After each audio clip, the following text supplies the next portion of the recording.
Estamos trabajando arduamente en la elaboración de este anteproyecto precisamente porque lo primero que hay que construir en el Ecuador es una cultura de protección de datos personales. Y la cultura involucra un cambio de paradigma para nosotros mismos como titulares de esos datos, como para las entidades que recopilan esos datos personales y los usan. Por ejemplo, hablemos de una radio. Ustedes tienen bases de datos, te acumulan información de personas que les entregan a ustedes su nombre, su dirección, su correo de contacto. Y eso ya es una base de datos. Pero como no tenemos una normativa, nadie le dice a usted qué debe hacer para proteger esos datos que no son suyos, que son datos de otras personas y que debemos cuidar. Y esa es la normativa que queremos desarrollar. Queremos verificar que esos datos personales, ustedes sepan qué elementos deben cumplir para que cualquier responsable de tratamiento, cualquier persona que almacene bases de datos, sepa qué elementos debe garantizar para no perjudicar a sus titulares. Es sencillo cuando es una base tan simple como una base de contactabilidad, pero hablemos de bases de datos más complejas, una base de datos que contiene, por ejemplo, datos de salud, de servicios médicos, que tiene datos crediticios o que tiene, por ejemplo, datos de servicios. Este tipo de bases de datos son más voluminosas y tienen mayores niveles de información, donde hay que asignarle mayor cargas de responsabilidad a quien es un responsable del tratamiento. Si no se le asignan estas cargas de responsabilidad, puede haber un manejo inadecuado que pone en riesgo no al que usa la base, sino a la persona que es la titular de ese dato, que está contenida en esa base y que por un error puede aparecer en la base como moroso. O puede aparecer en la base como con una enfermedad VIH, cuando no lo es. Y esa información filtrarse de manera inadecuada e impedirle un acceso al trabajo, un acceso al crédito, un acceso a educación. Por eso es que en el actual estado en el que nos encontramos del mundo, el derecho fundamental a la protección de datos digitales se considera un derecho digital. Uno de estos derechos que deben ser ahora sustancialmente protegidos, porque nosotros ya no nos desenvolvemos solo en entornos físicos, sino que trabajamos todos los días de forma ardua también en entornos digitales. Y entonces nosotros tenemos ahora manifestaciones, tanto en espacio físico como en espacio virtual, que en la práctica lo que está significando que es que estamos en situación de riesgo si no hay un manejo adecuado de nuestra información en estos espacios digitales. En otras palabras, estamos desprotegidos. Sí. No hay una normativa Que nos proteja, que nos permita a los ciudadanos sentirnos protegidos en estos entornos digitales, pero que además a los responsables del tratamiento, que son todas aquellas personas que por el ejercicio de sus funciones, de su trabajo, por su ejercicio legítimo de entregar un bien o un servicio, necesitan acumular datos. Entonces, ¿qué estamos ahora? En una relación en la que no hay claridad, hay una incertidumbre sobre cómo hacemos para trabajar de forma adecuada, de forma legal. Le voy a dar un ejemplo.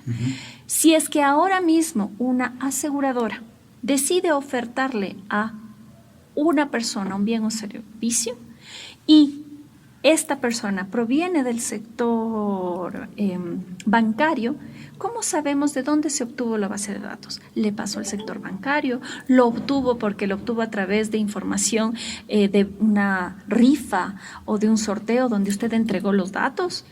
¿Cómo hago para que esa recepción de la información entregue consentimiento y diga sí, sí quiero el seguro, no, no quiero el seguro? Y después tenga yo la evidencia de que usted aceptó o no aceptó el seguro. ¿Cómo realizo todo este intercambio, todos estos pasos? ¿Para qué? Para asegurarle al ciudadano que no le están haciendo cobros indebidos.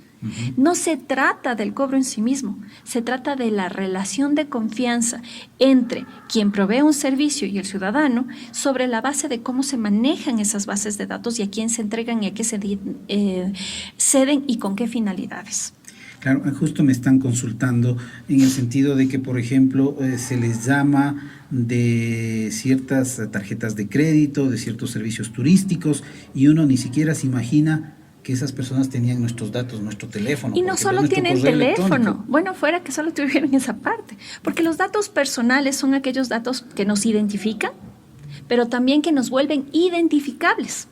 Entonces tienen un sinnúmero de datos, tienen datos de comportamiento, datos conductuales, usted gasta mucho, usted no gasta tanto, usted gasta más en viajes, usted nunca viaja. Entonces, ¿qué hacen con esa información? Porque ahora el mundo se mueve con información, porque las empresas, cualquier entidad, público o privado, sabe que le puede dar un bien o servicio que usted necesita porque de antemano ya midió sus patrones de conducta.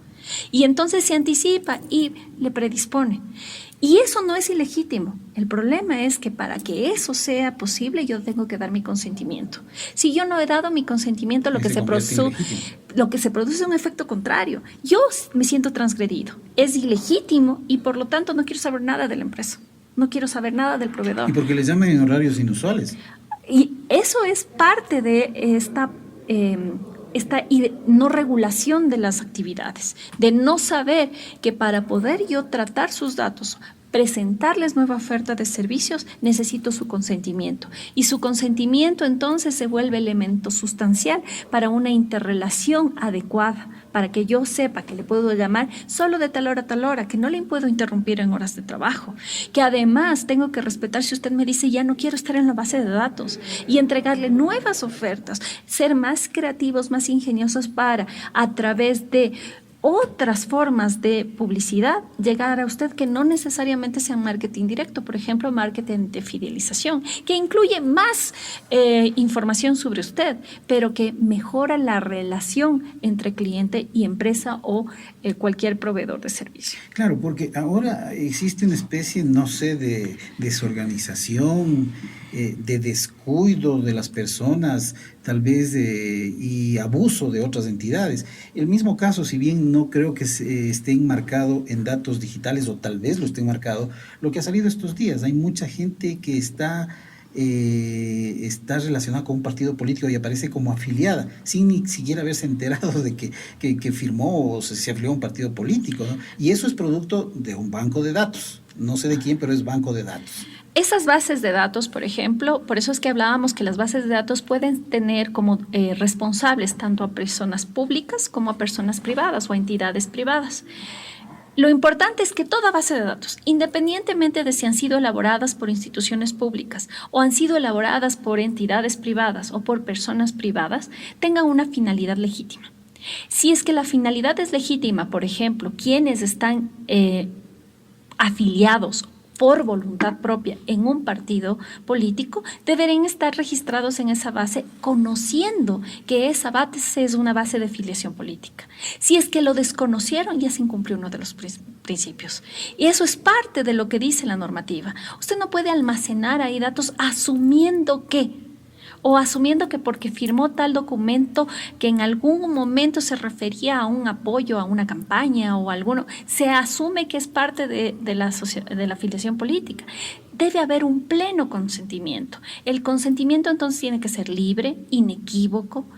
Además tiene que ser claro, conciso, de tal manera que yo sepa para qué estoy registrándome en una base de datos. Este solo es uno de los ejemplos que usted menciona, claro, pero hay otros. A nivel del Estado algo se quiso hacer con el plan Toda una Vida. En realidad, ese tipo de registros pueden tener también otras connotaciones, pero además del consentimiento hay otra forma de registrar datos, cuando lo dispone la ley. Pero la ley hace un ejercicio de ponderación y dice, ok, yo tengo que registrar sus datos porque tengo que garantizar otro derecho. Un ejemplo claro, registro civil. Apenas nace una persona, tiene que ser registrada en el registro civil porque ¿qué derecho tiene que garantizarle? El derecho de identificación.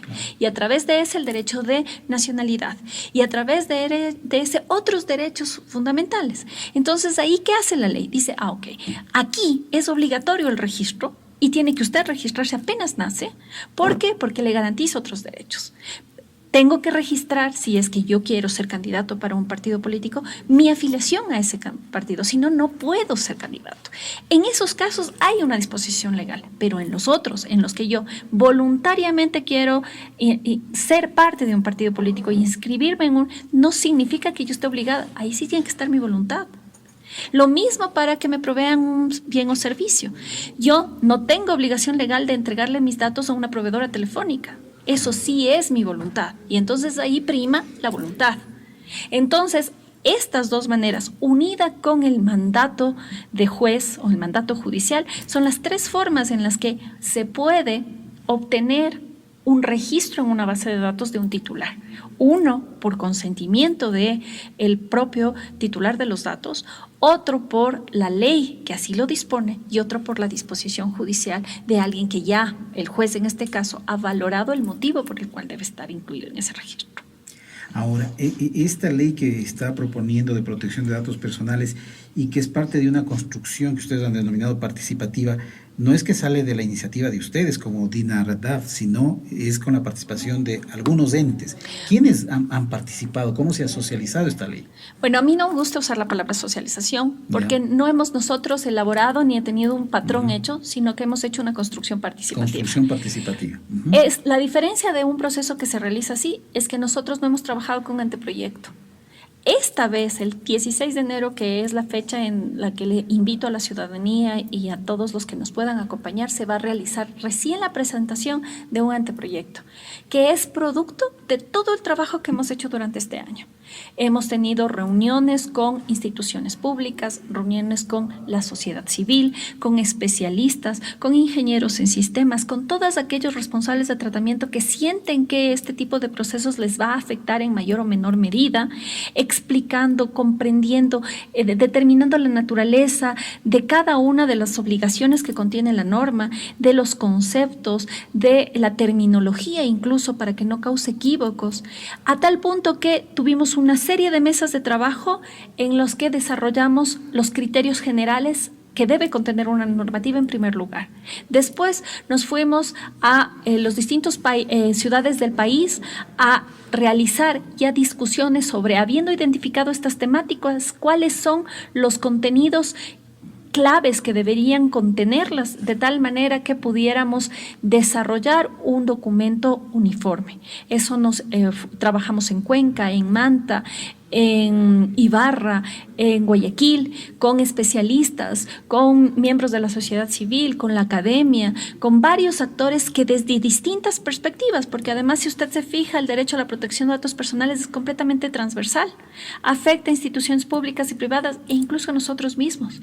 ¿Por qué? Porque, por ejemplo, en una de las mesas discutimos sobre cuál es y cómo es de indispensable que se genere una cultura de protección de datos para nuestros niños y adolescentes, para que desde las aulas les enseñemos a cómo deben ellos mismos no autoexponerse en redes sociales, saber qué datos se entregan y qué datos no, qué datos les pueden poner en riesgo y que pueden ponerles en situación de vulnerabilidad para que incluso se produzcan transgresiones como el grooming, que es el acercamiento de un adulto a un niño con finalidades sexuales. Entonces, la protección de datos personales, como es tan amplia, porque es toda la protección que debe tener una persona en cualquiera de las partes de su ciclo de vida, en cualquier interrelación con los medios telemáticos. Es por eso es que todos estos actores tienen que estar interviniendo, tienen que pensar cómo esta normativa debe proteger cada una de estas circunstancias. Ahora en enero, el 16 de enero, en la plataforma gubernamental, vamos a realizar estos talleres donde ya vamos a presentar un texto en el que esperamos que la ciudadanía participe y nos hagan todas las retroalimentaciones que consideren necesarias. ¿Hubo algún referente respecto a este anteproyecto, por ejemplo, aplicado en otro país, o es necesariamente que tiene que ser algo vinculado a lo nuestro, a nuestra realidad? Yo creo que ahí tiene que ser un mix. Hay propuestas internacionales, por ejemplo, se dictó el año pasado en Europa el Reglamento General de Protección de Datos Personales, que es una normativa vinculante para toda la Unión Europea, que es un referente. Hay también unos estándares iberoamericanos de protección de datos personales. Hay también normativa a nivel latinoamericana que ya es un poco más asentado o localizado en nuestra realidad ya con nuestra propia idiosincrasia latinoamericana, porque además debo decirle con tristeza que somos los únicos 3 países en la región que no tenemos ley de protección de datos. Ecuador, ¿quién más? Venezuela y Bolivia. Todos los otros países tienen leyes de protección de datos personales y eso les pone en una situación de ventaja comparativa a nivel económico, a nivel de transacción de la información que se circula no solo para fines comerciales entre países, sino incluso para temas de migración. Todo ese tipo de información, por ejemplo, Colombia y Perú, ya lo tienen trabajado, ya tienen experiencia porque tienen años de vida o de vigencia de leyes de protección de datos personales. Mientras acá, por ejemplo, nuestros productores de software todavía no saben cómo implementar software con elementos de protección de datos personales. Nuestros proveedores de publicidad o de marketing digital o de servicios no saben cómo usar otros mecanismos que no sean marketing directo para acercarse y por eso tenemos las llamadas. Entonces tenemos una serie de problemas debido a que no hemos podido actualizar la normativa ecuatoriana y tenemos una deuda pendiente con el Ecuador desde el 2008, porque en el 2008 ya se consagra este derecho como un derecho fundamental y sin embargo hasta la presente fecha no hemos logrado desarrollar la ley.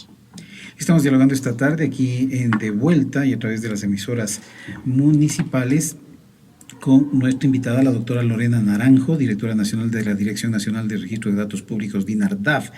Usted señalaba algo que ha tenido consecuencias negativas el no tener la ley. También esto hace referencia a perjuicios económicos. Sí, sin duda alguna. Por ejemplo, si usted en una base de datos aparece como deudor, le voy a contar un ejemplo que práctico, verídico, real, que lo obtuvimos de Cuenca. Nos contaron en Cuenca que una persona quería acceder a un trabajo y necesitaba para eso una una licencia con categoría D, que son aquellas que permiten manejar otro tipo de vehículos con otras condiciones. Mientras que le estaba apareciendo en el documento B, él hizo el examen, hizo el curso, entonces decía, no, aquí el dato está equivocado. Se acercaba al departamento jurídico y le decían, no, eso es un problema de base de datos, vaya al departamento tecnológico. En el departamento tecnológico le decía, yo no puedo topar la base de datos, vaya nomás al jurídico para que ellos me ordenen. En el departamento jurídico le decían, pero es que yo no puedo hacer nada porque yo cómo sé que eso está equivocado en la base de datos. Y le mandaban de nuevo. A la larga el señor no pudo tener el físico de su licencia y por lo tanto no se pudo acercar a presentarse al examen ni ser postulante para ese trabajo. Perdió el acceso a la posibilidad de ese trabajo. Eso ya es un perjuicio económico. ¿Por qué? Porque no tenemos mecanismos de tutela, como sí pasa en otros países, donde hay espacios en los que yo digo, el dato de la realidad no coincide con lo que está registrado en la base de datos. Corríjame, rectifíqueme, arrégleme, no me tenga de un lado al otro y hágalo inmediato. Porque si no, el que está sintiendo el perjuicio en la realidad es el ciudadano. El ANT es otro claro ejemplo de haber violentado base de datos. Cuando se emitieron licencias a quienes no correspondían, se rebajaron puntos, etcétera. El tema de la protección de datos personales que tiene muchos principios y uno de esos principios es la seguridad. Y la seguridad ahora desde la perspectiva se requiere que tenga una actitud proactiva. ¿Qué quiere decir? Que nos anticipemos a cualquier posibilidad porque hackers siempre van a haber. Siempre va a haber alguien que se pueda meter, si ni la NASA se libra, ni el Pentágono. Pero nosotros somos incrédulos y creemos que en el Ecuador no hay hackers. No, sí, sí hay, crean.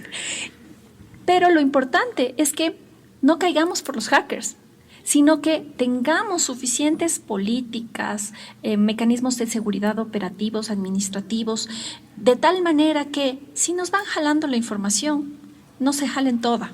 Que, por ejemplo, sepamos anonimizar, sepamos implementar mecanismos como pseudo-anonimización, separar la data, tenerla en distintos repositorios, una serie de prácticas que intentan mitigar los riesgos. Sabemos que los riesgos van a estar ahí siempre, pero que podemos con esta serie de buenas prácticas, con esta serie de buenos principios, evitar mayores transgresiones, ya sean voluntarias o involuntarias. En este caso, un hacker o alguien que sea de adentro mismo de la institución que quiera modificar, que existan mecanismos de control de verificación de la información para hacer estos controles, estos seguimientos y se pueda verificar mucho más antes si se están produciendo estos daños. Esto es a lo que me refiero con que no tenemos una cultura de protección, no solo de los ciudadanos, sino de los responsables de tratamiento.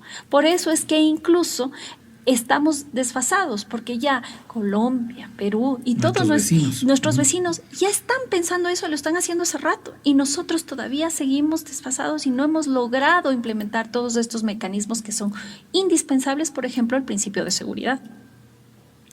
Ahora, este anteproyecto, si bien el día 16 va a tener un punto importante en lo que han venido haciendo, si es tan necesario, es de premura su atención y su presentación. Esto sale como iniciativa de la DINARDAP, del gobierno, y tiene que ir a la Asamblea Nacional seguramente. Así es. Pero pueden pasar meses, pueden pasar y por eso es que años. Estamos en esta cruzada por los medios, cruzada con todas aquellas personas que comprenden la necesidad, porque es un tema muy técnico. Porque además, si es que no tenemos esta conversación, primero, ni siquiera se entiende que es un dato personal. Segundo, no se dimensiona la posibilidad del riesgo en el que estamos sometidos. No se ve su potencialidad y solo se dice, no, me va a costar más para la empresa. El Estado no tiene la capacidad de asumir. No, sí, es indispensable y hay que hacerlo ya. Porque mientras más tarde entremos en el tren de la innovación, más le perjudicamos a nuestro país. Y por eso es que hay que hacer incidencia en todos los espacios posibles, porque lamentablemente hay gente que cree que es preferible dejar las cosas como están, porque no se olvide que además la protección de datos personales es fundamental para la transparencia. Y eso aclara la situación, mejora las relaciones, vuelve todo más seguro. Y eso hay gente, evidentemente, que prefiere que no esté presente en un entorno porque le significa elementos que quiere dejar a un lado. Sin embargo, nosotros, ¿qué queremos hacer? Queremos presentar un documento consensuado, que sea motivado, que además tenga estos criterios técnicos que puedan ser comprendidos por la ciudadanía y que puedan ser también asumidos por los asambleístas para que puedan hacerlo, si es posible, en este mismo año. Finalmente, doctora, la parte jurídica es fundamental, porque si bien ya está el proyecto, tampoco creo que en derecho actualmente en el país hay, por decir, especialistas en defender, no sé si parte de propiedad intelectual y datos personales. No hay, ¿no? Estamos en el aire. No tiene nada que ver la propiedad intelectual con los datos personales, porque los datos personales son un derecho fundamental y la propiedad intelectual son un derecho real. El de uno tiene valor económico, esto soy yo. Son mis derechos, soy yo como titular. Entonces tienen otro sistema de protección. Y efectivamente lo que usted dice es cierto. Nuestra cultura de protección está tan disminuida en el país que ni siquiera profesionales, ni siquiera en las universidades hay formación. Hay contadas universidades en Derecho que tienen asignaturas como Derecho Informático, Derecho de Nuevas Tecnologías. Y hay contadas maestrías o hay contadas especialistas que hayan transmitido toda esa información a ingenieros en sistemas. Entonces el reto es importante, pero hay que hacerlo. Y hay que hacerlo en la medida en la que en todos los ámbitos en los que nos estamos desenvolviendo es indispensable que introduzcamos la cultura de protección para que usted le pueda enseñar a sus hijos qué tiene que publicar y qué no tiene que publicar en redes sociales, cómo se pueden defender, para que usted como funcionario público o privado sepa decir, no, esto yo no puedo almacenar sin el consentimiento del titular, o esto puedo hacerlo porque me autoriza la ley. Pero si voy a almacenar esto, tengo que implementar mecanismos como exactitud del dato, como seguridad, que tengo que además proporcionarles a los ciudadanos de los que he recopilado datos mecanismos de tutela como son el acceso, la rectificación, la actualización, la anulación, para que ellos puedan solicitar, si es que yo me he equivocado en el registro, una modificación. Pero todo eso nosotros tenemos que aprender. O sea, ustedes también le apuntan a normas jurídicas para esta protección en el proyecto. Todo lo que hemos conversado. Incluso normas sancionatorias. ¿Por qué? Porque así como hay un incentivo natural, también va a haber gente que por más que le pongan todos esos incentivos naturales, no va a querer cumplir la normativa. Y una normativa que no tiene sanciones son normativas que no se cumplen y son letra muerta. Por lo tanto, también esta normativa tendrá un régimen sancionatorio. Le deseamos éxito a usted, a su institución, y que por el bien de todos los ecuatorianos que estamos desprotegidos, definitivamente pueda salir adelante este anteproyecto que esperemos en este 2019 se cristalice, ¿no? DINARDAP. Trabajamos por sus datos. el gobierno de todos.